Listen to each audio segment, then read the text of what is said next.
The chamber is open and full of whispers. Before we dive in, check the link in the description if you want exclusive timelines, members-only videos you won't find on YouTube, all on our Patreon. A few days into that first November, in the wreckage of what had been the worst week in living memory, a man of 22 sat in the corridor of St. Mungo's Hospital for Magical Maladies and Injuries and waited. Not in the room was for family and healers and people whose presence the patients could register, and Frank and Alice Longbottom were not registering anything from the world outside their own minds. This was the central fact of the anesthetic ward, and it was the fact that Sirius Black had been sitting with since the healer came out and told him. He had been on a wooden chair in the corridor for 4 hours. The ward smelled of dittany and the sharp, slightly sweet chemical compound that healers use to neutralize residual dark magic in patient environments, a scent with no natural equivalent which Sirius would associate, for the rest of his life, with this particular quality of helplessness. He was 22 years old. He had spent the 3 days before this in ministry custody, questioned, re-questioned, released not because they believed him, but because the organized accusation had gone with Peter, and the situation was complicated enough without holding someone who might or might not have done what they said he had done. He was out. He had been out for 12 hours. He had used those 12 hours to come here, which was the only place he could think of to go. The healer who came out was a woman of perhaps 40 with the specific manner of medical professionals who have been delivering undeliverable news for long enough to have built a framework for it. Not cold, not warm, calibrated precisely to the degree of presence that allowed the receiving person to feel accompanied without feeling crowded. "You can go in now," she said. "Have they?" "No. No change." The room had 2 beds. Frank Longbottom was in the left one, Alice in the right. They were both breathing, which was the thing hardest to process. The specific wrongness of bodies that were entirely present and entirely absent simultaneously, that breathed and blinked and occasionally made sounds without semantic content, that were alive in every measurable sense and gone in every way the word gone was supposed to mean. Sirius stood at the foot of Frank's bed. He had known Frank Longbottom since Auror training 5 years ago and feeling today like something that had happened to a different person in a different century. Frank had been the best Auror in their year, not the flashiest, not the most spectacular, but the most reliable, the one you wanted beside you when the situation had stopped being containable and had become merely survivable. Alice was his equal and his opposite, tactical aggression and intellectual precision. The most frightening person to have as an opponent and the most useful to have as a partner. He could not look at their faces for more than 3 seconds. He looked at the bedside table instead. There was a candy wrapper on it, a Drubal's best blowing gum wrapper, folded into a small square. He did not know who had folded it or when. He picked it up and held it, and did not know why. He stood there for a long time. Long enough that the sounds of the ward reorganized themselves around him, the soft, regular quality of breathing machines, the footsteps of healers on the corridor floor, the distant sound of someone on another ward asking for water. He was trying to find something to say. He had always had something to say. 5 years of Auror work, and a lifetime before that of being the person in the room who talked, and today the room had exhausted him. He said, to no one, "I'm sorry." He said it twice. The first time for Frank and Alice, the second time for James and Lily. Then he stopped, because the list did not have an end, and the specific quality of grief that came from understanding you had run out of people to be sorry to on behalf of was something he was going to need to put down for now, or he would not be able to do what came next. He picked up the candy wrapper and held it, and that was something. Augusta Longbottom arrived later that morning. She came through the ward door with the quality of a woman who had been here before and had made her peace with coming here, and had not made peace with anything else. She was perhaps 60, dressed in formal robes. Wearing the hat that Sirius had seen at order meetings and ministry functions, an elaborate, unapologetic construction that he understood now, in the flat light of the Janus Thicky ward, was armor. She saw him. "Sirius," she said. Not a question, not a greeting. An acknowledgement. They were both here. Being here meant they both knew. And knowing meant they shared something that had no comfortable name. Augusta. She went to Alice's side and took her hand in both of hers with the specific tenderness of a woman who was not, in general, tender, who had decided this was the appropriate space for an exception. They sat in silence for a while. "They won't improve," she said. The healer said, "The healers say many things. I've been listening to healers for 3 days." She did not look up from Alice's face. Whatever was done to them was done completely. "I know my daughter-in-law." He held the candy wrapper. "Where is he?" he said. "The baby. Where is Neville?" Augusta looked at him for the first time. She had the specific quality of looking that very powerful women develop when they have spent decades in a world that underestimates them. A look that was neither aggressive nor defensive, but simply comprehensive. The look of someone making an accurate assessment and intending to act on it regardless of what the assessment cost. "He's with family," she said. "My sister's daughter. Far enough north to be properly warded. Is he safe?" "Yes, good, a pause. I want to see him." "Why? Not why do you want to see a baby?" The question was more specific than that, and they both knew it. She was asking him to say the thing he had been circling in himself for 4 hours, to say it plainly enough that she could evaluate it. "Because Frank would have wanted someone to," he said.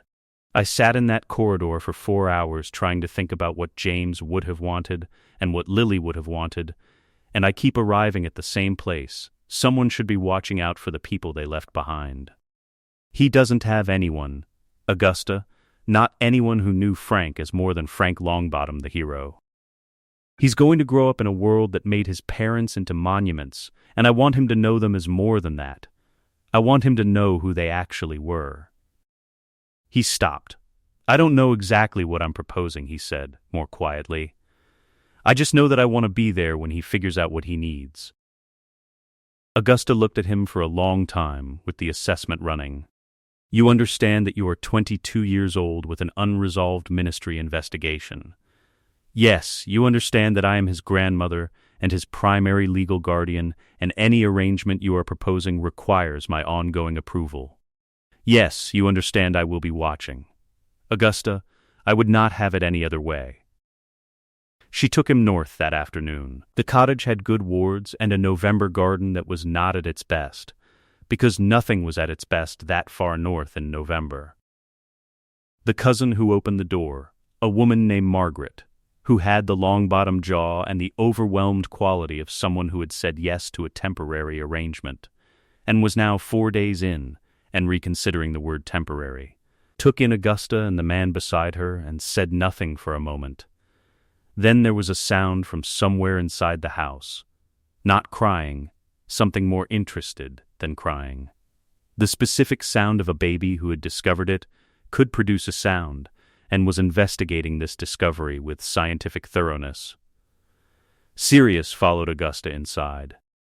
The baby was in a basket on the sitting room floor, surrounded by cushioning charms. He was approximately 15 months old, which Sirius knew because Frank had told him in September about the birthday party with the cake that Neville had somehow gotten an entire fist into before anyone could intervene. He looked at Neville. Neville looked at him. Neville had the long-bottom jaw and what would eventually become Frank's broad build, and a quality of attention that reminded Sirius, with a specificity that did something complicated to his sternum, of looking at James across the library table in their first week at Hogwarts. The attention of someone who had decided that you were interesting and was investigating this hypothesis. Sirius sat on the floor beside the basket. Neville reached out. One hand, opening, Sirius gave him the Drubel's wrapper, which he was still holding for reasons he could not entirely explain, and Neville took it and examined it with the full focus of someone encountering a complex problem and intending to understand it. Sirius watched this and experienced the specific quality of a decision arriving. Not a decision he was making, exactly, but one coming from somewhere below the level of his ordinary thinking. The kind of decision that announces itself already complete. He said, to no one in particular, all right. Then, to Neville, all right. Neville looked at him over the wrapper. He had the most serious expression Sirius had ever seen on a child that age, which, given that his primary reference point was Harry Potter, who did not lack for intensity, was saying something. Augusta said, from the doorway, there will be conditions. Write them down. I'll read them all. I'll do more than write them down. I know. He looked at Neville. Neville was still examining the wrapper, with the focused deliberation of someone who intended to understand exactly what they were dealing with before committing to a position. Then he handed the wrapper back, not as a rejection, but as a completion. The investigation was done. He had determined what he needed to determine. Sirius took the wrapper. Outside, the gray landscape made no apologies for itself. Inside, something began. Through the years that followed, the entire decade between the war's end and the September when Neville would take the train north for the first time, the house required work. This was the first lesson Neville learned about Number 12, Grimold Place. Before he had language complex enough to articulate it, the house did not accept you.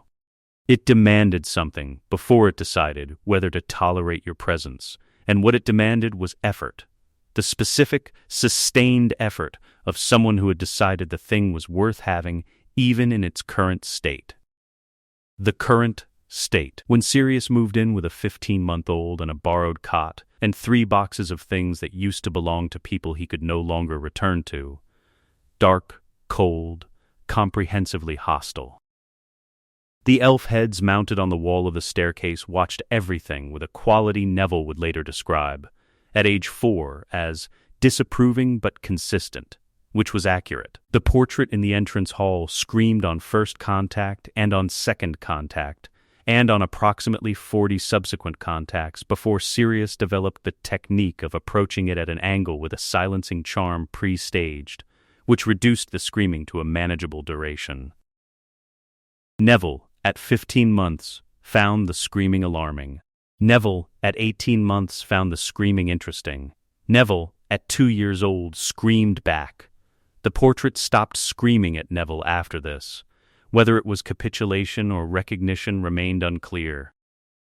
Sirius considered it a victory regardless.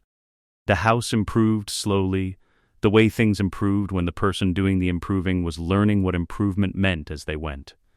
By the time Neville was 3, 2 rooms were what Sirius would describe as habitable, and what Augusta, on her first Thursday visit, described as acceptable pending further attention. By the time Neville was 5, the kitchen was genuinely warm, and the second-floor study had the quality of a room in which useful things happened. By the time Neville was 7, the house had, against all expectation, against its own apparent preferences, become the kind of place that held people without requiring they defend themselves against it. The education was not planned. This was the second lesson, the one that took longer to articulate, because Sirius was still learning it through the first years. Good teaching was not the delivery of information, it was the creation of conditions under which information became necessary. He did not set out to teach Neville anything.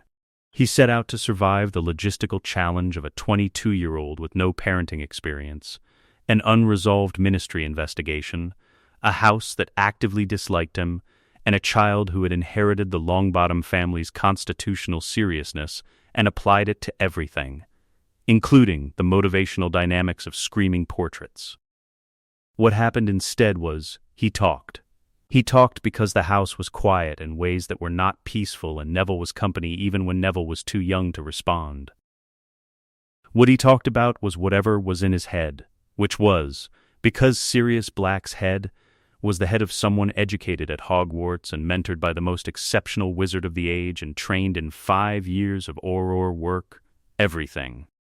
He showed Neville the black family tapestry in the second-floor study at age 2, pointing at the burnt patches where names had been removed. He explained, in the vocabulary available to a 2-year-old, simpler than adult vocabulary but not less precise, that some people and families make choices that other people find unacceptable, and that sometimes the people who make those choices are the interesting ones. Neville looked at the tapestry with the focused attention he brought to everything that confused him. He said, at 2.5, the first complete sentence Sirius ever heard from him. "Who's that?" He was pointing at a burn mark. "Someone brave," Sirius said. "Why did they burn it?" "Because brave people make other people uncomfortable." Neville considered this with the seriousness of a philosopher encountering a new axiom. Then he returned to his porridge, eating with a spoon he kept switching between hands because he had not yet decided which he preferred and refused to commit until the investigation was complete. Sirius watched this and thought about Frank, who had made decisions the same way, with complete thoroughness and zero urgency, arriving at conclusions that were not fast, but were never wrong. Augusta came on Thursdays. This was the arrangement they reached in the first year, after the initial negotiations Sirius thought of as the conditions period, during which Augusta presented a document of 11 items, and Sirius read all of them and agreed to 9, and negotiated the other 2, and Augusta looked at him with the assessment running and said, "You are not what I expected." "What did you expect?" "Less reading." The Thursday visits had a structure that was never discussed, but was consistent. She arrived at 2. She had tea. She read to Neville for 1 hour from whatever text she considered appropriate for that week's intellectual development. She discussed his progress with Sirius for 30 minutes, and she departed at 4:30. The texts she considered appropriate ranged across a span that would surprise anyone who had only encountered Augusta Longbottom in formal contexts. At age 3, she read herbology, a third-year textbook, because the basics of plant magic were the basics of life magic, and there was no reason a 3-year-old could not begin to understand the basics. There was a spider plant in the window of the second-floor study.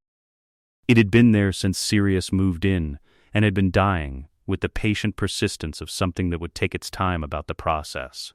At the end of one Thursday reading session, Neville went to the window and put his hand on the pot. The spider plant recovered overnight. Not dramatically, it simply stopped dying. It became, by the following morning, the plant it had always been trying to be. Sirius stared at it for a long time. Neville was eating porridge. He said, "It was sad." "You helped it." "It needed someone to notice," Neville said, with the matter-of-fact quality of someone stating something obvious, and returned to his porridge.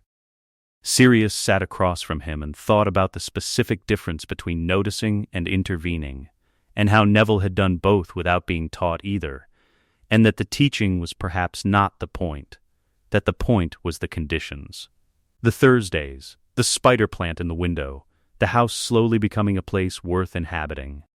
He thought about what kind of person was produced by the sustained experience of being around people who paid attention, who treated questions as things that deserved full answers, who looked at broken things and asked what they needed instead of whether they were worth fixing. He thought Frank would recognize this child instantly, and Alice would have been proud. He also thought, with the specific clarity that arrived sometimes in the ordinary middle of ordinary mornings, I am doing this correctly. Not perfectly. The house was still cold in the north-facing rooms, and his cooking was unreliable, and he had lost Neville's good winter hat twice now, and found it both times under the bed of the smallest bedroom where neither of them had any reason to have been. Not perfectly, but correctly. In the sense that Remus used the word when he was being precise about it, the thing was proceeding in the direction it was supposed to proceed. The process was sound. He was not the person he had been before the war. He was not the person he had been in the year after the war, which was its own kind of undone. He was the person produced by the 7 years since then, which included this kitchen and this child, and Augusta Longbottom's hat, and the spider plant, which had needed someone to notice, and which had been noticed, and which was now, in the window above the sink, demonstrating what happened when something received the conditions it needed. He thought, this is what it looks like. This specific ordinary morning. This is what it was for. He did not say this out loud. He was not, despite everything, a man who performed his realizations. But he held it in himself for the rest of the morning, and the rest of the morning had a particular quality because of it. Remus Lupin joined them in Neville's 3rd year of life. He arrived on a Tuesday afternoon, not a Thursday, and he looked the way Remus always looked, like a man who was 3 steps past the point where he should have asked for help, and had finally arrived at the door and was hoping it wasn't too late. Sirius opened the door and stepped aside, because some things did not require discussion. Neville came to the entrance hall and looked at the man in the doorway with the comprehensive assessment he applied to new people. "Are you staying?" Neville said. Remus looked at Sirius. Sirius said, "Are you? If there's room. There are 14 bedrooms. There is always room." "My condition, the ministry?" "Neville," Sirius said. "Go and put the kettle on." Neville looked at Remus for 1 more second, completing the assessment, then went to the kitchen with the purposeful quality he brought to all assigned tasks. Sirius looked at Remus. "You're going to help me raise him." "I'm a werewolf. I know that. The ministry does not run this house." He said it with the quality of someone who had arrived at this conclusion slowly and was now fully committed to it. "Come in. Have tea. Let Neville show you the spider plant." "The spider plant? He saved it at age 3. He'll want to tell you about it. It will take 45 minutes, because he is thorough." Remus came in. He had tea. Neville showed him the spider plant, which was now flourishing in the manner of something that has been properly attended to and intends to demonstrate its appreciation by being as comprehensively alive as possible. The explanation took 47 minutes and included a digression on why the plant had been sad in the first place, which Neville attributed to insufficient light and insufficient notice, both of which he had corrected. Remus listened to all of it with the specific quality of attention that Neville would later identify as the reason Remus was a better teacher than most. He listened as though the thing being said was worth the effort of being understood, not merely the effort of being acknowledged. After Neville had gone to bed, Remus sat in the kitchen and said, "He's extraordinary." "I know. What does he want to know about?" "Everything. He wants to know about everything, and he doesn't stop wanting to know until he understands it. Not just the fact, the mechanism, the reason the fact is true, and what other facts it implies." "That's herbology thinking," Remus said. "The entire discipline is systems-based. Nothing grows alone." "Yes," Sirius said, his gaze drifting to the window where the spider plant caught the last of the evening light. "Yes, that's exactly what it is." Remus was silent for a moment, not the silence of someone checked out, but of someone thinking. It was the same quality Neville had shown in the basket in Cumbria, when he'd picked up the candy wrapper, turned it over carefully, and handed it back without a word. The silence of someone who won't speak until they have something true to say. "How are you?" Remus asked. Not about Neville. The pronoun was deliberate. Better than I was. That's not the same as well. No. But it's movement in the right direction. Remus wrapped both hands around his mug and looked down at the table. "I've handled these years badly," he said. "The years since everything. I want you to know I'm aware of that. You were dealing with your own, yes, and so were you. And you built something." He paused. "I'd like to be part of it." There was something in how he said it. Not guilt-ridden, not self-punishing, but the precise register of honesty Remus reserved for conclusions he'd reached slowly and without pretense. He had always been the most truthful of them, Sirius thought, even when honesty cost more than it should have. "Then, be part of it," Sirius said. "He needs someone who can teach." I'm good at certain things and genuinely unreliable at others, and I know the difference. But I can't give him what you give him. What do I give him? You make it beautiful. You make him want to understand something not just because it's useful, but because the thing itself deserves to be understood. Augusta teaches him that standards are non-negotiable. I teach him that real danger exists. You teach him that the world is endlessly worth knowing. Remus looked at him for a long moment. You've been thinking about this for some time, he said. 7 years. More or less. I'll stay, Remus said. I know. Sirius glanced at the spider plant. Neville has spent 3 days watching me to see whether I'd make the right call about you. Was I the call? You were one of roughly 4 things he was weighing at once. He's methodical about it. A pause. He gets that from Frank. No one has ever told him to work faster. I think about that sometimes, what it does to a person, growing up without anyone rushing them. Remus said slowly, I think it produces someone who is never frightened by how long something takes. Sirius sat with that for a moment. Then he stood and put the kettle back on, which was his way of managing truths that were too real to absorb without doing something with his hands. They built a rhythm. Remus took magical theory, Latin, the parts of history the standard curriculum quietly glossed over, and arithmancy, which he found genuinely beautiful and taught as such. Sirius handled defense, not the kind that lived in textbooks, but the practical kind, beginning with physical awareness and spatial reasoning, drawing on the Aura framework for threat assessment that translated, more than most people expected, into simply existing in a world that wasn't always safe. Augusta continued on Thursdays. She and Remus regarded each other with the careful wariness of 2 people who had separately arrived at the same responsibility and were trying to determine whether their methods could coexist. They were compatible in the way that people who love the same child are always, at the core, compatible, regardless of whatever real disagreements sit at the surface. Those surface disagreements were considerable and productive. Augusta valued standards. Remus valued curiosity.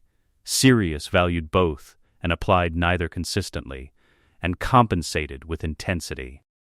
What this gave the child growing up between them was not a divided loyalty, but a synthesis, the specific understanding that standards and curiosity weren't at odds with each other, but were the same thing expressing itself at different stages. Curiosity tells you what matters, standards make you pursue it correctly. Neville absorbed everything and voiced less than half of what he was actually thinking.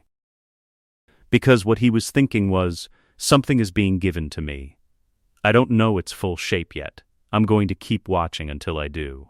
The shape of the defense lessons sharpened after the matter of Peter Pettigrew. Sirius knew Peter was alive. He'd known it on the street, in the instant before the explosion, and had known it every day since. The ministry's conclusion that Pettigrew had died was wrong in the particular way official conclusions are wrong when the evidence has been arranged rather than discovered. Peter was out there, still in Voldemort's orbit, and Voldemort was weakened but not gone, and what that meant for the world was something Sirius calculated constantly. The conclusion he kept reaching, Neville needed to be able to defend himself. Not only because Sirius was afraid, though he was, but because the world had a specific shape. And a child raised in honest understanding of that shape was safer than a child raised inside its comforting distortions. Every text had a conversation around it. Every piece of knowledge arrived with a question attached. What do you do with this? Who does it protect? Who does it put at risk? Sirius was inconsistent in many things. The state of the house, his sleep, his cooking, which was occasionally a disaster. But in this, he did not waver. Knowledge without ethical context is power waiting to be misused, and he had spent enough time near people who misused it to know precisely what that looked like. By the time Hogwarts was near, Neville had been paying attention for 9 years. He was very good at it. On the 1st of September, the year Neville turned 11, King's Cross was at once bigger and smaller than expected, which is to say it was exactly what it had always been. And what it had always been, for a boy carrying 9 years of preparation toward it, was a place that bore more meaning than its walls could show. The casual trolley approach had been Sirius's idea. He had spent the week prior practicing casual, and Neville had spent the week watching him practice without saying anything, because commenting would have made it worse, and Sirius was already radiating anxious energy from 3 rooms away. Neville understood the source of it. This was the first real test, the first time in 9 years that what had been built at Grimmauld Place would be measured against the world it had been built for. Sirius had explained this when Neville was 7, with the directness he used for things that mattered. "I'm teaching you so that one day you won't need me to teach you anymore. The day that works is a good day. It's also going to be a terrible day." He was 11 now. He wasn't going to make it harder by letting on that he could see the vibrating. "I'll write when I'm sorted," he said.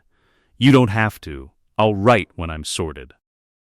A pause. "Don't let them put you in Slytherin," Sirius said. "Sirius, I'm joking. Mostly, go to Gryffindor. I'll go where the Hat places me. The Hat and I have a complicated history. The Hat sorted you into Gryffindor. Yes, and I still maintain it was right about me and wrong about several people I could name and owes the world an explanation about the Pettigrew business." Remus, standing 6 feet away with the expression of someone who'd agreed to stay out of this conversation and was finding that agreement increasingly difficult, said, "Neville, 5 minutes." Neville looked at Sirius. Sirius looked at Neville. The look held several things neither of them said aloud, because 9 years of honest conversation had produced between them the specific ability to carry meaning through attention rather than words. What the look held? "I know what you gave me. I'm going to use it. Thank you doesn't come close, but I'm saying it anyway, without saying it." He hugged Sirius, which he didn't do often, because theirs was not a household that performed affection. They practiced it, and practice looked different from performance. Then he took the trolley and went through the barrier. The Hogwarts Express was full and loud. He found a compartment in the second carriage with one other occupant, a girl who had her shoes off and a book open across her lap, who looked up and measured him. "Are you coming in or assessing?" she said. "Both." She shifted her bag. He sat. Hermione Granger. Neville Longbottom. She processed the name with the care of someone who had read enough to recognize why it might carry weight, and decided to wait before addressing it. He noticed her processing, and decided she was worth talking to. "What are you reading?" She held it up. Magical Theory by Adalbert Waffling. Standard supplementary text. Not usually touched until November, if at all. "The chapter on intention versus technique," he said. "What's your read on the framing?" She sat up slightly, the physical tell of someone who had been waiting for exactly that question. "Incomplete," she said. "He treats intention and technique as 2 separate things. My tutor says they're the same thing at different stages. Technique is just intention that's been practiced long enough to become automatic." "That's the argument," he said. "Yes, you've read it. I've read everything on the first-year list. And a number of things that aren't." She looked at him with the recognition of someone who had long been the only person in her circle with a certain kind of preparation, and had just found someone with a different but equivalent one. "What's on the other list?" He thought of the Black Family Library, Remus's arithmancy texts, the defense volumes, Augusta's herbology sourcing, and years of conversation about magic as a coherent system rather than an inventory of spells. "Short version or the real version?" "The real version," she said, and opened her notebook. They worked through 6 pages of it, the intention technique argument, the gaps in Waffling's framework that Remus had identified, the distinction between magic as repeated gestures and magic as something genuinely understood, and why the standard curriculum taught technique before framework when the evidence clearly suggested it should be the other way around. Hermione reached the practical implication on her own. If you have the framework first, you can work out techniques you were never directly taught. "Yes," he said, "that's the whole point." She wrote it down with the quality of someone adding a new organizing principle to a structure that had been waiting for it. Somewhere north of London, the compartment door slid open. The boy in the doorway had the air of someone who had been looking for a seat and wasn't entirely sure whether one was available for him. Not timid, but the posture of someone who had learned not to assume welcome. "Can I sit here?" "Yes," Neville said. Harry sat. He looked at the notebook and the books and said, "Are you doing homework? On the train?" "Having a conversation," Hermione said. He absorbed this with the easy steadiness of someone practiced in absorbing unexpected things. "I'm Harry Potter." He said it the way people say a significant name when they've learned that saying it first is easier than watching others piece it together. "I know," Neville said. "I'm Neville Longbottom." Something in Harry's expression shifted, small but precise. "My parents knew yours," Harry said. "Yes, I'm sorry. Thank you. Sirius talks about your dad." A long pause. "Then, you know Sirius? He raised me. Since I was 15 months old." Harry looked at him for a moment. Then something in his face settled, not into recognition of Neville, but into recognition of a feeling. "My aunt and uncle were nervous about me going too," he said. "Different kind of nervous." "Different how?" He was quiet briefly, deciding something. Then, more like relief. "That I'd be somewhere else. Sirius told me once that the people who are nervous about you leaving are afraid of what it'll feel like without you there. That's a different kind of nervous from the kind that's relieved to have you gone." Harry looked at him. "Yes," he said after a beat, "that's exactly the difference." At the sorting, the hat came down over his eyes and said, in the voice of something very old that had spent 1,000 years listening, "Interesting." "Is it?" he thought. "You've been prepared. Not in the usual way, something older, more intentional. Is that a problem? Not at all. It makes the sorting simpler. You already know where you fit." He did know. He'd known it since the spider plant. Gryffindor, he walked to the table with the manner of someone arriving somewhere they'd already been heading. He settled between Harry and a red-haired boy who introduced himself as Ron Weasley, someone who had grown up with many brothers and had become fast at reading people in terms of whether they were a threat, a resource, or simply a presence. He read Neville as a presence, which was correct, and they ate the feast in the easy way of people who didn't feel the need to fill every quiet moment. Harry was staring at the floating candles. "What do you do," he said quietly, to no one in particular, "when you don't know what you're doing?" Neville considered it. "Do you mean tonight, or in general?" "In general. You watch. You learn more from observation than from guessing, and guessing wrong is more costly than waiting." He thought it through. Sirius would say, "Gather information before you commit to a position. Only commit when you have enough to defend it." Harry turned this over. "And if you don't have time, then you act on the best available hypothesis and adjust as you get new information. But most situations have more time in them than they look like they do." "You're going to be useful to have around," Harry said. "That's the intention," Neville said. "That's the other thing Sirius would say."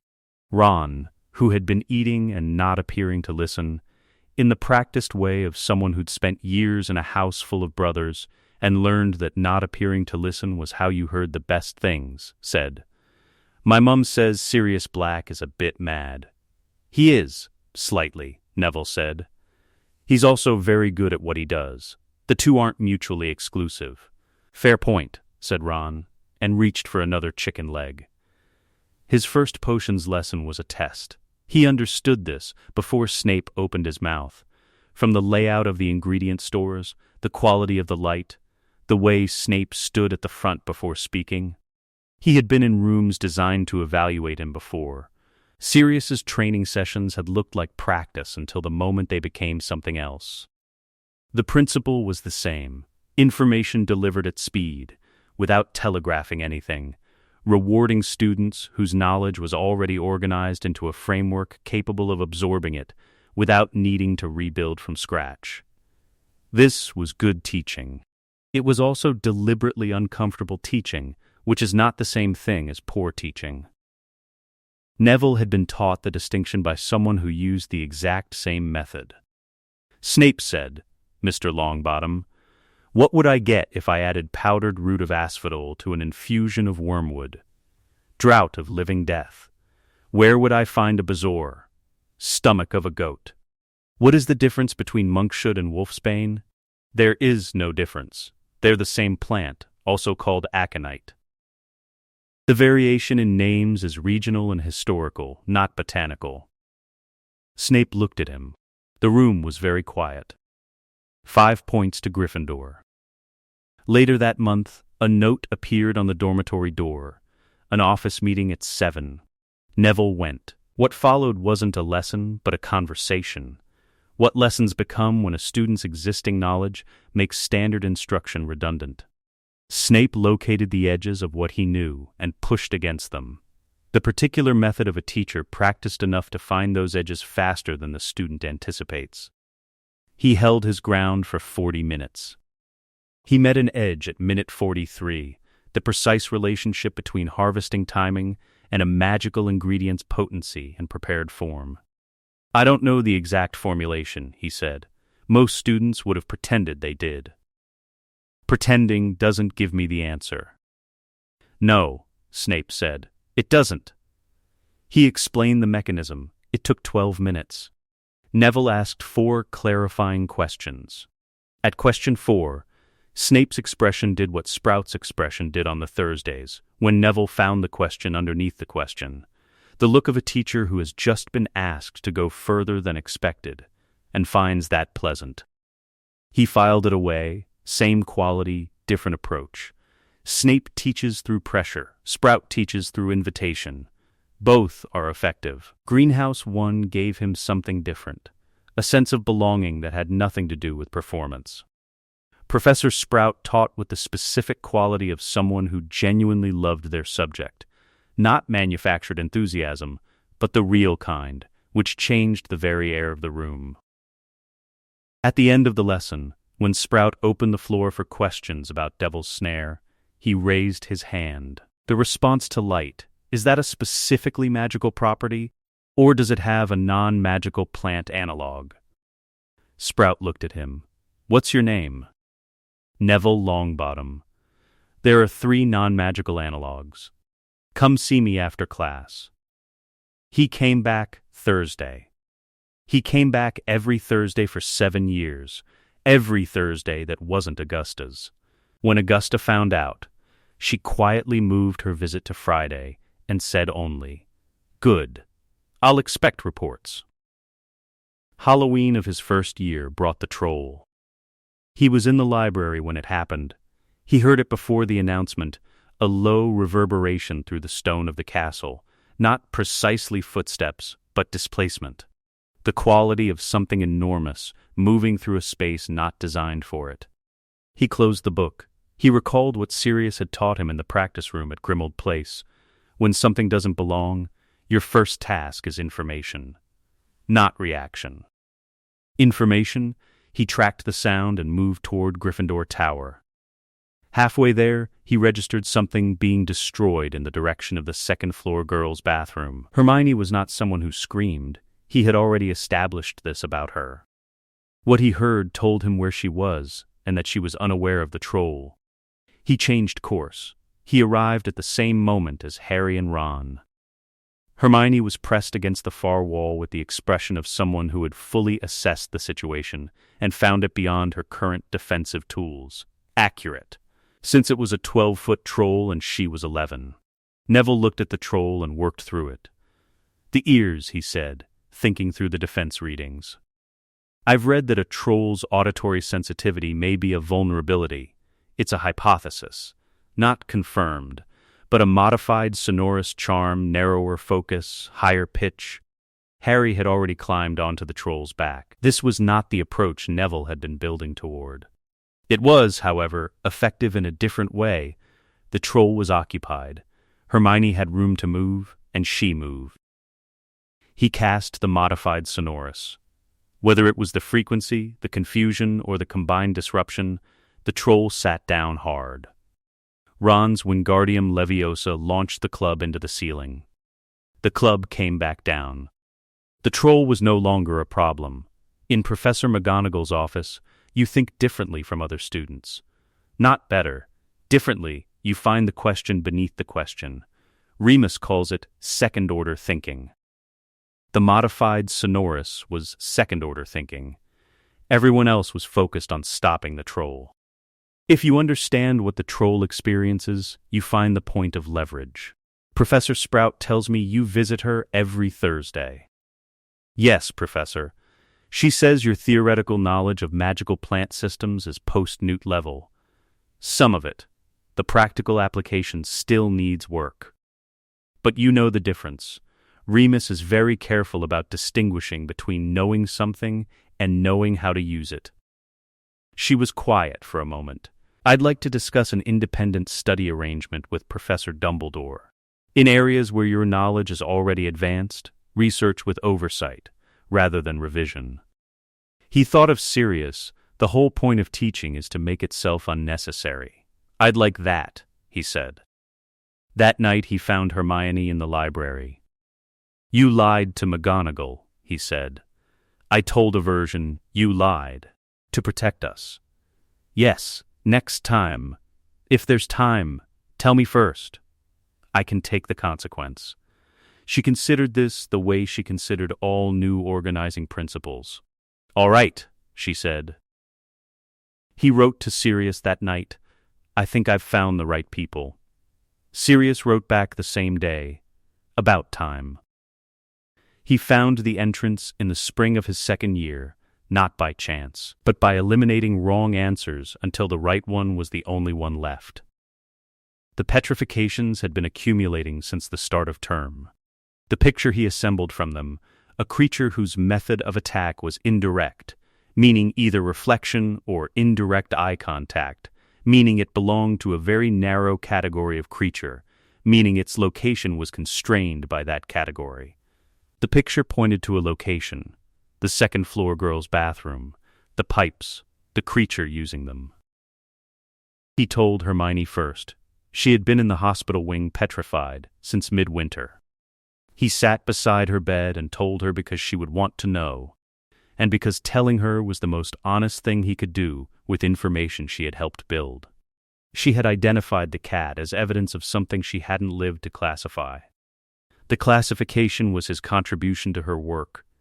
He left the notebook on her bedside table with the full reasoning written out, then went to find Harry. Direct eye contact is lethal, he told Harry in the dormitory that evening. Everything else, indirect contact, reflection, produces petrification rather than death. That's why everyone survived. At direct range, the basilisk's gaze kills. At a remove, it incapacitates. If we navigate entirely using mirror reflections and never look directly into any space the basilisk might be occupying, we eliminate the fatal risk. And the diary? Tom Riddle's diary. Whatever is inside it has been working through Ginny, opening the chamber, directing the attacks. The basilisk is the instrument. The diary is the actor. How do we destroy it? I spent time in the Black Family Library on exactly that. The text Sirius had sourced through unusual channels, restricted material not found in any standard school collection, addressed the destruction of objects carrying deep, pervasive magical corruption. Basilisk venom, one of the few substances powerful enough to destroy something with that level of magical saturation. The venom will be available inside the chamber. Harry looked at him. You're very calm about this. I'm not calm. I've been planning for 2 weeks because I'm not calm. Planning is what I do instead of panic. The chamber was larger than he had imagined. They moved through it using only mirror reflections, never looking directly into any space the basilisk might occupy. He tracked the creature, visible in reflection as a vast, shifting movement, and said quietly, "Left." It's moving left. Tom Riddle was at the far end. Neville caught him in the mirror before Harry did. Riddle wore the expression of someone who had expected to be interrupted and had not expected this particular interruption. "The diary," Neville said. Quiet, conveying the same thing to both of them. "I know what you are. I know what needs to happen."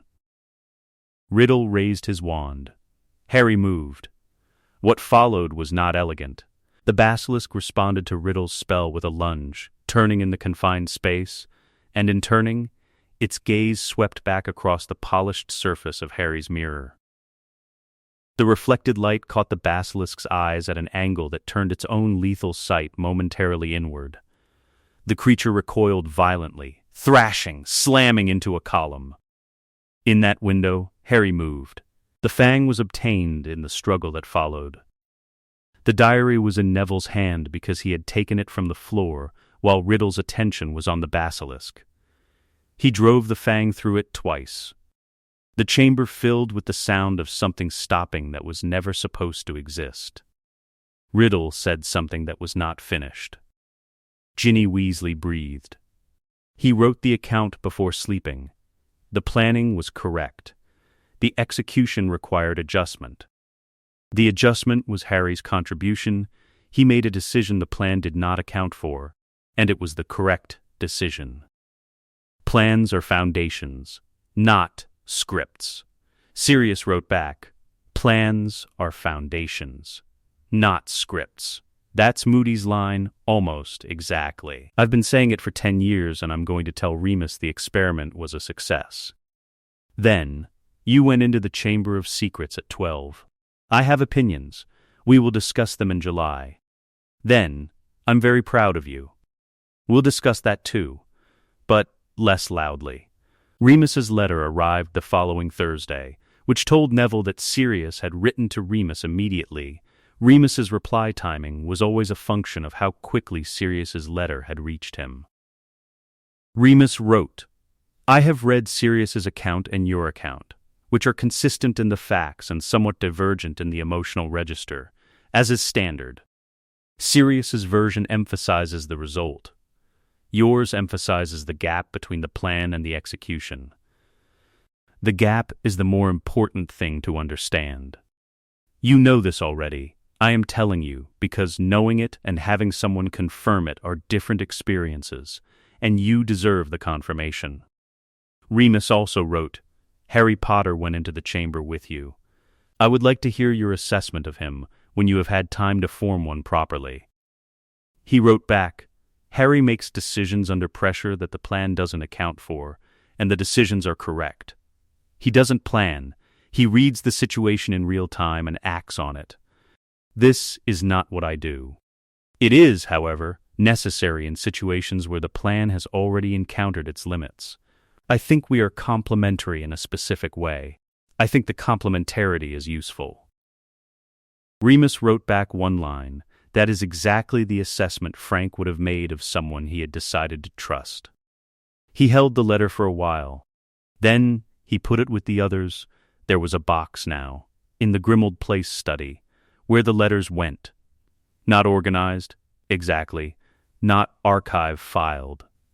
Just kept the way the candy wrapper had been kept, for reasons that did not need to be explained to be sufficient. In early summer, between Neville's 3rd and 4th years at Hogwarts, a ministry hearing room smelled of parchment and the compressed weight of institutional authority. Cornelius Fudge sat behind the central table. Dolores Umbridge was to his right, positioned to note rather than decide. She had a standard ministry quill and the expression of a woman who had organized her professional identity around the exercise of small authority, and was currently in a room with significant authority and intended to be useful to it.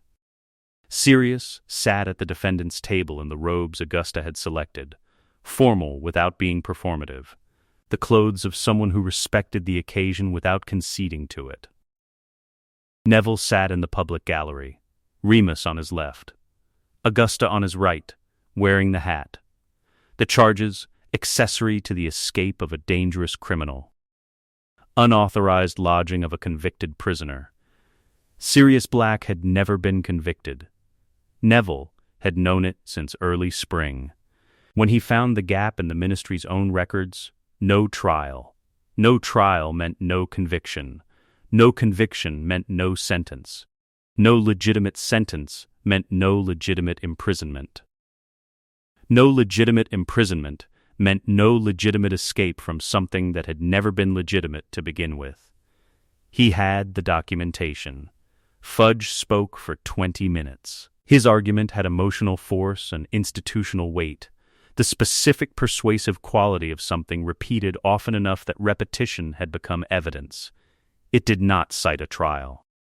When Fudge said the defendant is invited to respond, Sirius said, "I have a legal representative. This is not a trial. My representative has a procedural matter to raise." Fudge looked at the gallery. Neville stood. He was 13 years old and standing in a ministry hearing room, and he was not nervous in the way that would interfere with the work. Sirius had trained him for exactly this quality of pressure, not for this room specifically, but for the quality of pressure this room produced. "My name is Neville Longbottom," he said. "I represent Sirius Black in a procedural capacity, under the established precedent of family representative standing in ministry proceedings where the subject lacks formal counsel.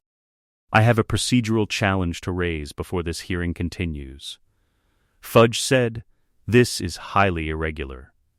Augusta said, from beside him, not standing, "Irregularity does not void procedural rights." Fudge looked at Augusta.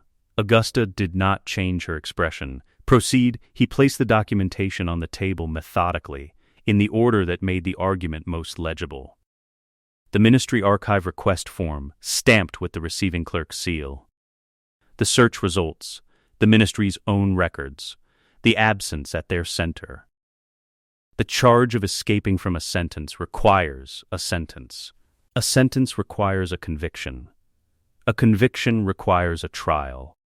I have searched the complete Ministry criminal proceedings record for the relevant years and found no trial record for Sirius Black. He placed the search results on the table. I have searched the Wizengamot session records for the same period and found no entry for a Black trial. He placed the Wizengamot records on the table. I have searched the Azkaban admission records and found an entry that predates any possible trial completion by several weeks and contains no trial reference number in the standard admission field. He placed the Azkaban records on the table. The room was very quiet. The charges assume a conviction the Ministry's own records do not support. The hearing is therefore without procedural foundation. The records from that period were incomplete. The records from that period are the Ministry's records. If they are incomplete, that is the Ministry's administrative failure. It does not create a conviction where none is documented. Umbridge's quill had stopped. I would ask that this hearing be suspended pending formal review of the conviction record. If the Ministry can produce a trial record, the hearing may resume on an appropriate foundation. If it cannot, the charges are without legal basis. He sat down. The room held the specific quality of an institution encountering the consequences of its own procedures. Fudge consulted with the Aurors for 12 minutes. Remus said, very quietly, "You prepared well." There were 11 possible procedural challenges. That one was the cleanest. How did you know it would hold? Because the Ministry's own records are the evidence. You cannot argue against your own records without arguing they are wrong. And if they are wrong across one case, they may be wrong across others. That is a door they do not want to open. Remus was quiet. Then, Sirius said you would do this. We planned it together. He said you would do it better than he could have. Neville looked at the front of the room. He taught me how.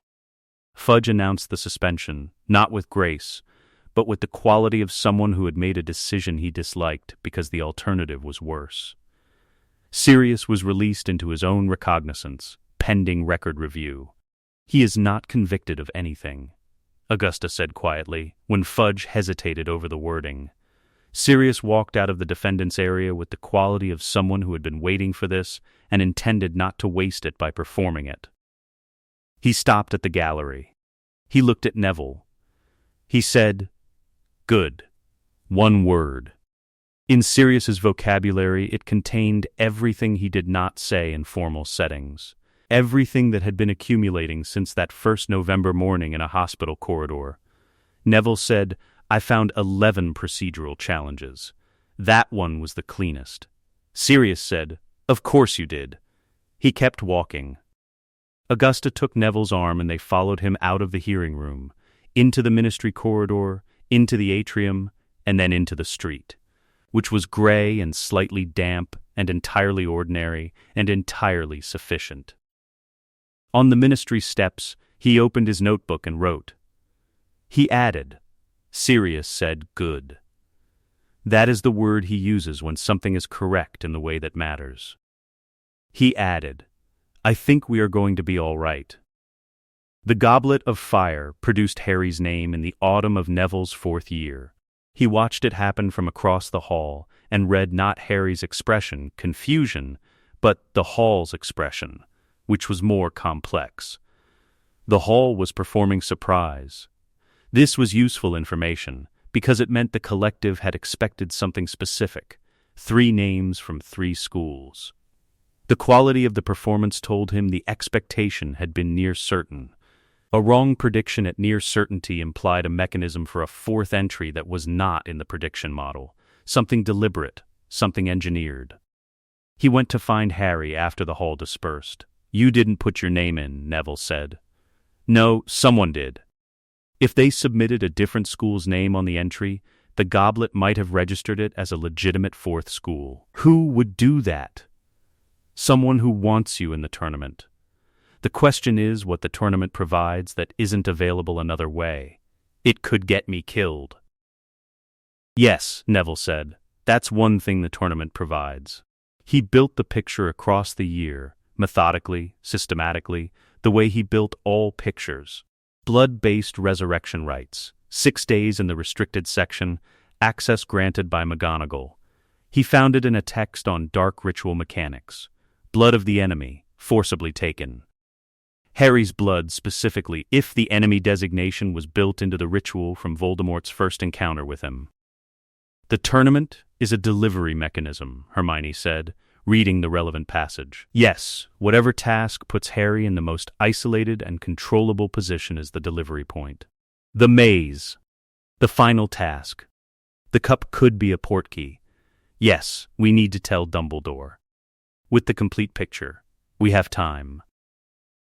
She looked at him with the assessment expression, the one she used when deciding whether to push back on a strategic call. How long have you been running this in the background? Since the night the goblet produced Harry's name. That's 6 days. 8. I began the preliminary working before the ceremony when I noticed the goblet's ward pattern had been recently modified. Someone had accessed it. It was worth tracking. And you didn't say anything. I'm saying something now, when I have enough of the picture to make saying something useful. She wrote this down. He watched her process it, the specific expression Hermione produced when something was strategically correct and personally annoying simultaneously. He had been cataloging her expressions for 3 years, and this one was among the most precisely legible. "Next time," she said, "tell me when you notice, before you have the full picture. Why? You can't act on an incomplete picture. I can help build it faster." He considered this. It was a correct point. He wrote it down in his notebook, which she noticed, which made her expression shift into something that was not quite satisfaction, but was adjacent to it. "Agreed," he said. He also ran the background process on the defense against the dark arts teacher. This should have produced the profile of Alistair Moody, a man he had been hearing about from Sirius since age 6. What it produced was a profile that was almost correct. The competence was there. The methodology was recognizable. But Moody, per Sirius's accounts, was fundamentally paranoid about what he didn't know. He assumed the gap in his knowledge before he assumed the accuracy of his information. The person teaching defense here assumed accuracy first. The paranoia was performed rather than structural. Almost correct was not correct. He wrote to Sirius in the months before the winter holiday, "The paranoia is performed rather than structural." This is someone very good at being moody, not Moody himself. Sirius wrote back the next day, "Get me a strand of his hair." He obtained it from the defense classroom chair on a Tuesday afternoon, sent it by owl, and Sirius sent it to a contact. The contact confirmed, not Alistair Moody's hair. Polyjuice consistent foreign material. He compiled the complete picture, the goblet tampering, the blood ritual research, the cup as portkey mechanism. The impersonator's behavioral tells catalogued since September and presented it to Dumbledore in spring. Dumbledore listened in silence. "You have been building this since the autumn. A picture with a gap produces a worse response than a complete one. Why wait until spring? Because exposing the impersonator early tips whoever sent him that the plan is compromised. The goal is to prevent the delivery, not expose the mechanism at the wrong moment. What do you propose? Modify the cup rather than remove it. A portkey to the same destination but with a return activation you control. The impersonator doesn't know the cup has been altered. Harry is delivered, but Harry comes back. And someone must be at the destination. Yes, he told Dumbledore about the secondary portkey built early that year, anchored to the specific magical geography described in the ritual text. Dumbledore was quiet for a long moment. A destination portkey to a location you had never physically visited. The description in the text was specific enough to anchor it. That should not be possible. No, I thought so too. I built it anyway. Dumbledore said, "I am going to have a very significant conversation with Sirius Black. He'll be insufferable about it," Neville said. "I'm sorry in advance." There was also the matter of Cedric Diggory, Hogwarts' legitimate champion, who would reach the cup's center alongside Harry if the maze ran its natural course. Dumbledore arranged the final task so that the champions would not converge simultaneously at the cup. Cedric was directed away from the center in the maze's closing moments by a legitimate obstruction. He emerged safe and puzzled, and Dumbledore spoke with him privately afterward. The specifics of that conversation were Dumbledore's to hold. Harry went through the cup alone. Neville arrived at the destination 4 seconds after him. He arrived in time. That was the only measurement that mattered. Not elegance, not completeness, but whether the outcome changed from what it would have been. He arrived in time to apply the binding working he had been developing since the early months of that year, a modified restraint charm from the Black Family Library, operating on physical mechanism rather than magical force, considerably harder to overcome with a wand. Peter Pettigrew, conducting the ritual, went down. Harry was not entirely uninjured. He was not in the condition the ritual required. Voldemort did not rise. He took Harry's arm and activated the return portkey, and they went back to Hogwarts, to the maze's entrance, to Dumbledore standing there with the expression of a man who had watched his plan and someone else's plan arrive at the same destination from entirely different directions. In the final year of the war, in the coldest part of late winter, Neville lay on his stomach in a frost-covered field north of Malfoy Manor. Harry was on his left, Hermione on his right. 6 Order members were positioned at the entry points he had identified across 4 months of ward mapping from the road outside the property boundary, conducted under disillusionment charms at irregular intervals to avoid pattern detection. The ward architecture was 17 layers deep. He had the complete map.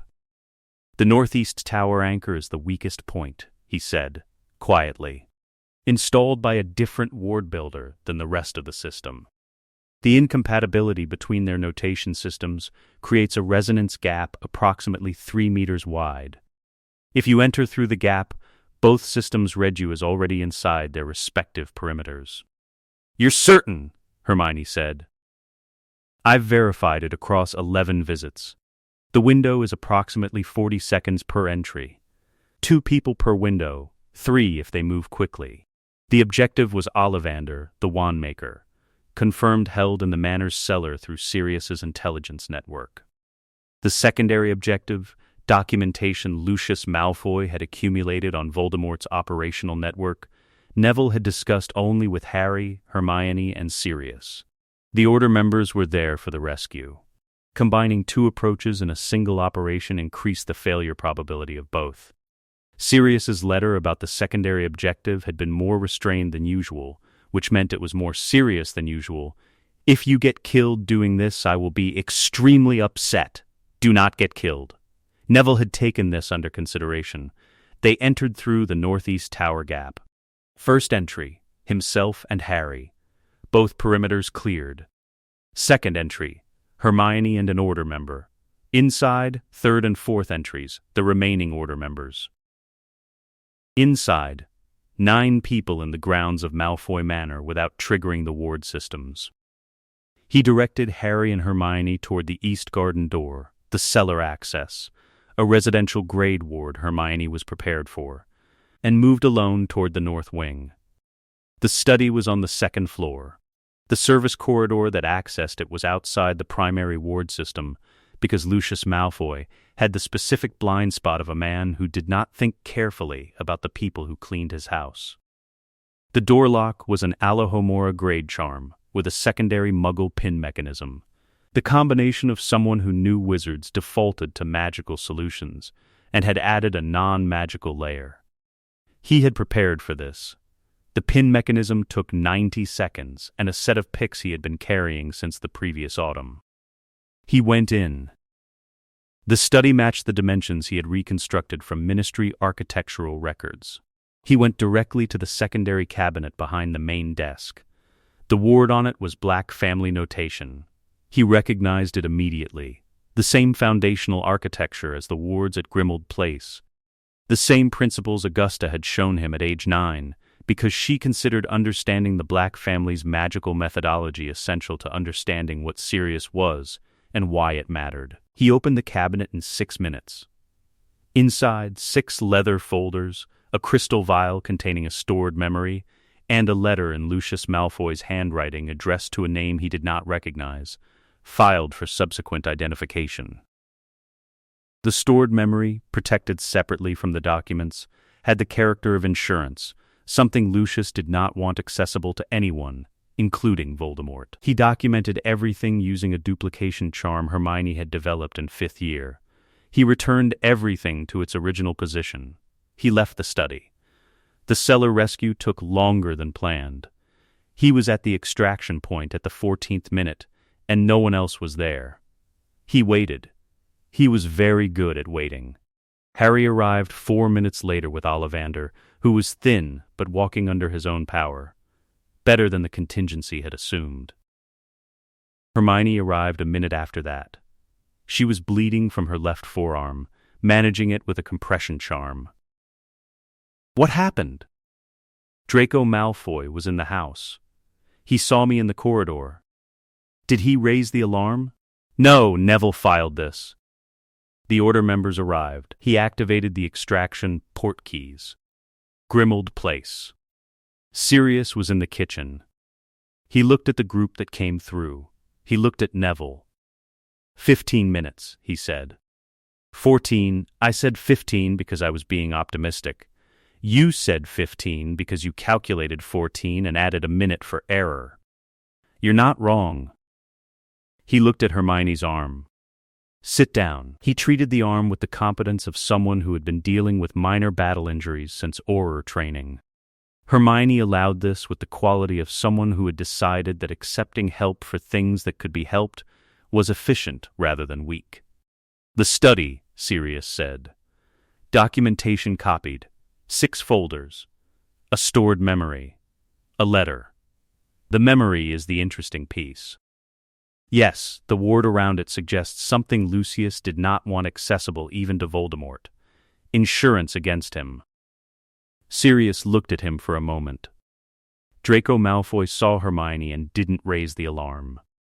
Yes, that's a decision about which side he's on.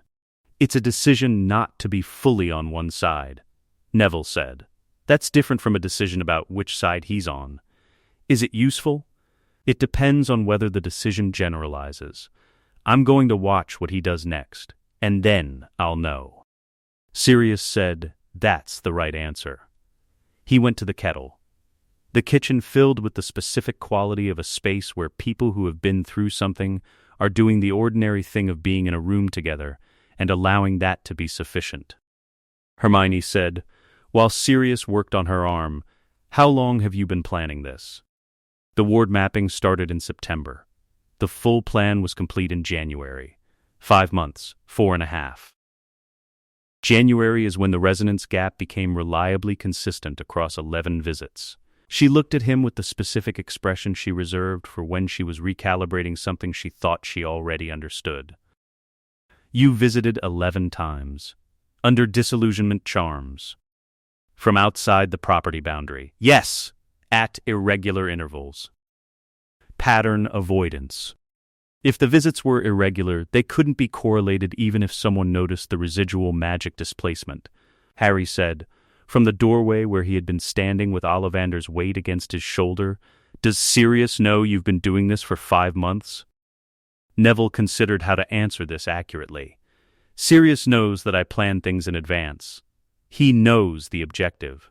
He does not know the visit count, because the visit count would have produced a letter instructing me to reduce the visit count, and the visit count was the correct visit count. Sirius, at the kettle, said, "I can hear you." "I know," Neville said. "We'll discuss it." 11 visits, under disillusionment charms, at irregular intervals from outside the property boundary, with no residual signature traceable back to a specific caster. It was careful. Sirius set down the kettle. He turned around. He looked at Neville with the specific expression, not anger, not fear, that Neville had been seeing since he was 8 years old and had first understood what that expression meant. The expression that said, "You did the right thing and it cost me something to watch you do it, and I am proud of you in a way that does not have adequate language." "Correct," Sirius said. Finally, it was careful. Neville opened his notebook and began the preliminary analysis. He wrote, Draco Malfoy made a choice. File under, watch and wait. The memory vial is the priority. If it is what I think it is, it changes the picture significantly. He underlined, changes the picture. He kept writing. On the 1st of September, more than 2 decades after it all began, King's Cross was exactly what it always was. Neville was on the platform as something other than a departing student, as a person who had come to see someone off and was experiencing the specific quality of an occasion that was simultaneously ordinary and significant, the way most significant things were ordinary when you were inside them. The someone was a girl of 11 named Eleanor Sprout Longbottom, who was the daughter of Pomona Sprout's niece, and who had been his ward for 3 years, and who stood on the platform with her trunk and her owl, and the expression of someone who had been preparing for this and was now revising the preparation to account for the reality. He recognized the expression. "The preparation is always slightly wrong," he said. "You said it would be." "Yes, you said the preparation is the foundation, and the reality is the structure, and the gap between them is where you learn." "Yes, I've been thinking about that," she said, with the gravity of a child raised in a household that treated her thinking as worth taking seriously. "And I think it's a very efficient way of saying that you'll make mistakes." "It is. I thought the efficient version was more useful than the comforting one." She considered this. "I agree," she said. She picked up her trunk. "Will you write?" "Weekly, Tuesdays, report what you notice. Not what happens, what you notice." She nodded. She went. Sirius was beside him at the barrier. They watched the express pull away with the quality of 2 people who had done this before in different configurations and had arrived at a settled relationship with the occasion. Not comfortable exactly, not indifferent. "Settled, she's going to be exceptional," Sirius said. "She already is." "I meant at Hogwarts." "So did I." They walked through the barrier together, back into King's Cross, into London in September. The Office of Magical Reconstruction had existed since the year after the war ended, when the post-war ministry reorganization produced decisions about which departments to keep, which to dissolve, and which new functions needed institutional homes. The office was a collaborative suggestion produced by a 6-month working group Neville had facilitated. Augusta, Hermione, Kingsley Shacklebolt, 4 survivors of the Muggle-born Registration Commission, 3 goblins from the Gringotts renegotiation team, and a werewolf welfare advocate named Fenwick, who had been running a support network out of a barn in Yorkshire for 11 years, and was the most practically informed person in any room he entered. The office handled the work that didn't fit anywhere else, cases where existing law didn't cover the situation, cases where the ministry's records had been deliberately corrupted, cases where people who should have institutional support didn't have it, because the institutions that should support them had spent the previous decade trying to harm them. Neville ran the office. He had said yes to Kingsley's direct request because the work was the right work, and he was the right person for it, the only 2 reasons he had ever accepted a professional obligation. Remus taught defense against the dark arts at Hogwarts. He had been teaching it since the year the post-war ministry's new non-discrimination framework came into force, when the specific timing of the posting's vacancy and McGonagall's headmistressship produced an outcome Neville had been architecting since he was 15. He had not told Remus he was architecting it. He had told Remus the job was available, and that he thought Remus should apply, and that if Remus was concerned about his reception, Neville was prepared to provide documentation. What documentation? Remus said. 7 years of classroom observation notes, a theoretical framework for magical instruction under varying physical conditions, and a letter from Augusta Longbottom, which I expect would be persuasive. Remus was quiet. You've been building a case for this since you were 11. Since I was 8, actually. Sirius made a comment about your teaching in my 3rd year of homeschooling, and I noted the implication. I'm going to apply, Remus said. He got the job.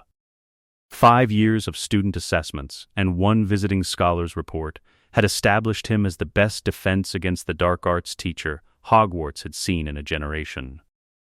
The report described his methodology as the most effective integration of theoretical framework and practical application currently in use in any British magical educational institution. Neville kept a copy in his desk. Augusta came on Thursdays. She still came on Thursdays. The visits had evolved from reading sessions and progress reports into something with no formal name, a standing consultation, or simply the continuation of a practice that had been running for nearly a quarter century and had not required naming, because it had not required anything except continuing.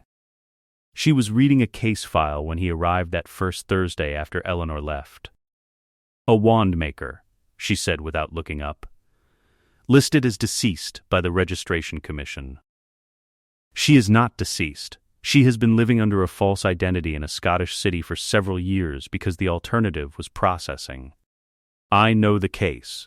The record needs correction. The identity needs to be restored without creating a gap in the alternative documentation that would expose her to scrutiny. I have a methodology. Augusta set the file down. She looked at him with the assessment quality, which had not changed in 24 years. Eleanor wrote to me, she said. Already? From King's Cross, while you were walking through the barrier. What did she say? That the preparation framework is internally inconsistent, and that you agreed. Yes, she also said you told her the inconsistency was useful because it meant the framework would improve. Yes, Augusta looked at him for a moment. You sound exactly like him, she said. I know. She picked up the case file. The wand maker methodology. Walk me through it. He sat down and walked her through it. Sirius kept the motorbike. He had kept it since the war ended, retrieved it from where James had left it, brought it to a property purchased years later specifically because it had a garage suitable for a flying motorbike. He took it out on Sunday mornings. He had taken Neville on it for the first time when Neville was 5, which Augusta had considered an inappropriate risk, and Sirius had considered essential parenting. What Neville remembered of that first ride, the specific quality of altitude and speed that was not escape, exactly, but was something adjacent to freedom, the feeling of moving through space without the space being defined by anything around you, of the ordinary world becoming. From sufficient height, both very small and perfectly legible. The Sunday after Eleanor left for Hogwarts, Sirius took Neville instead. They rode through the outskirts of London in the September morning.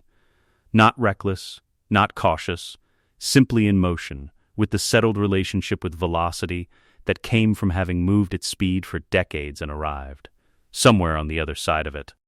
At a place where speed was simply a way of being present, rather than a way of being elsewhere. He landed in a field in Hertfordshire, and they sat on the grass beside the motorbike. The field was ordinary in the way that most of the important things in Neville's life had been ordinary. A field, a kitchen, a corridor, a basket on a sitting room floor. He had spent most of his life learning that significance did not announce itself through grandeur. It arrived in the form of attention paid to something worth attending to, and it accumulated, year by year, into something that could not have been predicted from any single moment but was, looking back across it, entirely legible. The way the spider plant was legible, now that you knew what it was trying to do. Sirius said, "Frank would have been proud of you. You've told me. I know. It's still true. I know. Alice would have been terrified by you." In a positive way. She would have said, "You're what happens when someone actually thinks about what they're doing. You've told me that too. I have a small repertoire of things that bear repeating." He looked at the field. At the sky, the specific gray-blue of September in the Midlands, a day that had not committed to anything yet. "The office has 43 open cases," he said. 12 require legislative action before the next Wizengamot session. That's not what we're doing right now. "I know. I'm noting it," Sirius said. "What are we doing right now?" He thought about the spider plant. About the candy wrapper, folded into a small square on a hospital bedside table. About a man of 22 sitting on a cold chair in a corridor, and a decision that was not yet formed but was already on its way to being won. "Being here," he said. Sirius said, "Correct." They sat in the field for another 40 minutes. The gray-blue sky became clearer without becoming warm. London was somewhere to the south. Hogwarts was somewhere to the north. Eleanor was on the express somewhere between them, revising her preparation against the reality. He was in a field in Hertfordshire on a September morning with the person who had sat beside his basket at 15 months old and decided that all right was the appropriate response to the situation. He was running 17 background processes on 17 current problems. He was, underneath all of that, in a field in Hertfordshire on a September morning. He thought about the picture, the one he had been building since he was old enough to understand that the world was a problem that could be understood. The picture was the most complete it had ever been, which did not mean it was complete, which was fine, because the picture that was finished was the picture that had stopped asking questions. He had 43 open cases. He had Eleanor's weekly reports to expect, starting the following Tuesday. He had Augusta's Thursday visits, and Remus's monthly letters, and Sprout's greenhouse, and the Wizengamot session in October, and Hermione's research project on post-war magical education reform, and Harry's Auror division restructuring proposal, which Neville had been providing operational consultation on since the summer. He had the motorbike ride back to London. He said to Sirius, Tuesday letter, "What do I tell Eleanor about the gap between preparation and reality?" Sirius said, "You tell her the preparation is the respect you pay to the work before you begin it. The gap is the work teaching you what it actually is. Both are necessary. Neither replaces the other." Neville considered this. He opened his notebook. He wrote it down. Sirius said, "What are you writing?" Something Frank apparently said. That the thing you planned for is never the thing you planned for. What you prepared was the capacity to respond. He did say that. "I know, I have it now." He closed the notebook and put it in his pocket. They rode back to London. "Let us know what you'd like to see next." The end.